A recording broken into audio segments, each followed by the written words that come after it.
Empty music is a 21. Oh, nah. You know what it is. Oh, yeah. Yo, Halinda topandizi bwezi za museri weka ukuzibwa chikoni ni antu awiri lijandika letina yambuze melana kozindalema nazo tisiyenu za chibwana antu wakwatu ndikufuna kakuziwe na neso antu akwanu ndikufuna kandiziwe likamalila nawe mumagweza nsozi titokoze numulungu ndima yanko wazo nsezi chotimutiwe ninakonda wanga mozi pamavuto patendele tizakalile limozi familia yanga yakoziko kulandila tizakusokoneza hiwe ndizo vela vela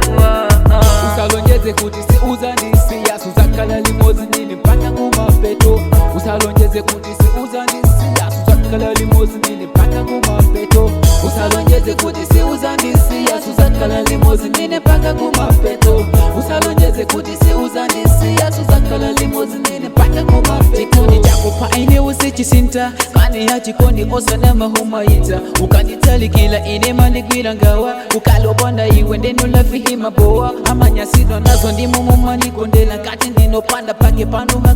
hakutisilila zikala kwika manakazu manifeta akutu ndiweyo unagongoreza wanzako ndisijarina mandiuzo mandikone timoganiza zina inewo ngati masko iweyo hudalile ifuka moyo hanga ndiwoza usamarire